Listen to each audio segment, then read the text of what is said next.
Professor Karunakar Nand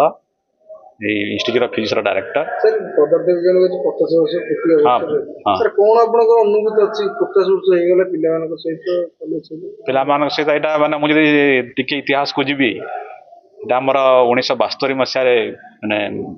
institute of physics आरंभ होइतिला किंतु 1974 मसिया रे हमर एकेडमिक प्रोग्राम आरंभ होइतिला ताकू आखि आगे रखिकी हमर 1969 मसिया रे सिल्वर जुबली पालन होइतिला आउ 2024 मसिया रे हमर ए वर्ष एटा गोल्डन जुबली पालन होछि। आ 50 वर्ष भितरे हमर मुख्य काम हला जे स्टूडेंट मानन को ट्रेनिंग दबार आ एठू जो स्टूडेंट बाहरंती से माने पीएचडी डिग्री पाई की बाहरंती आ पीएचडी डिग्री पाई सारला परे माने बाहर को पोस्ट को जानती केते जण माने हमर यूनिवर्सिटी रे चाकरी मध्य पाई जानते किंतु मुख्य हमर काम हला स्टूडेंट मान को ट्रेनिंग दबा आ हम स्टूडेंट माने ट्रेनिंग पाई की बहुत माने देश भितरे एवं देश बाहर भी बहुत सुख्यात अर्जन कर। सर काली गुरु दिवस आज आपण पालन करथि 50 वर्ष पूर्ति जो पिला माने जाइछिन कि जो नो पिला माने आसी कोन वार्ता रखि पिला माने को वार्ता हमर पिला मानन को रहबे जे भल काम करिया कथा हम समस्त को कहबी ऑनेस्टली काम करिया कथा जोटा कि आजि काल रे दुनिया रे सेटा टिके मते लागु छि लेकिन हला हमें समस्ते वर्तमान जो मोबाइल जुग हला हमें मोबाइल को ठीक भाव में उपयोग करि पार बहुत इनफॉरमेशन मिलुची ताको मो हिसाब रे सीटा कम करिकी जदि हमें जदि जो पुराना लाइब्रेरी को जानते पाठ पढ़ते ताहले बहुत आगु जानते ये मोर माने व्यक्तिगत मत। आज कौन प्रोग्राम होइछे आज हमारा फास्ट रे जो सकाळो दीटा टॉक थिला माने एक्सेलरेटर हमर अछि तेणु से एक्सेलरेटर ऊपर सोसाइटल बेनिफिट कोन ताकू नहीं कि एक्सेलरेटर नहीं कि हमर जो सोसाइटल बेनिफिट अछि ता परे माने प्रोफेसर बी कांजीलाल जे फॉर्मर न्यूक्लियर साइंस डायरेक्टर थिले तांकर गोटे वक्तव्य रखिथिले तापरे वीसीसी कलकत्ता रो जे डायरेक्टर से सम प्रोफेसर सम से तांकर वक्तव्य रखिथिले आ संध्या 5 टा हमर प्रोग्राम आरंभ हला जो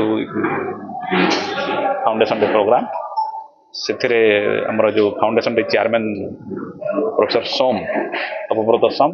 से तांकर भाषण प्रदान कले तापरे माने मोर वेलकम एड्रेस थिला सेतरे 50 वर्ष इतिहास हमर 50 वर्ष भीतर इंस्टीट्यूट रे कोन कोन काम होईची हमर इंस्टीट्यूट रो लोक माने केमिति अवार्ड पाइचंती रिकॉग्निशन पाइचंती हम स्टूडेंट माने केमिति रिकॉग्निशन पाइचंती हम स्टूडेंट माने को अनुष्ठान रे काम करूचंती तार सब विवरणी मु प्रदान करथिली। एबे जो हमर चीफ गेस्ट अचंती आगो से former scientific adviser to prime minister से तांकर वक्तव्य रखिचंती आ एबे एसरे चली छी तेनो मते कहबी आमे समस्त खुशी आर मु पर्सनली खुशी जे 50 वर्ष रे इंस्टीट्यूट ऑफ फिजिक्स सहित मु जड़ित रही छी। मो डॉक्टर सचिन षडंगी पदार्थ विज्ञान प्रतिष्ठान मु गोटे वैज्ञानिक आ मो रजिस्ट्रार हिसाब रे भी गत वर्ष है काम करी आसुली आज आमर 50तम वार्षिक उत्सव से आम मैंने बहुत खुशी पदार्थ विज्ञान प्रतिष्ठान बहुत अवदान अच्छी हम उत्कल प्रदेश पाई मो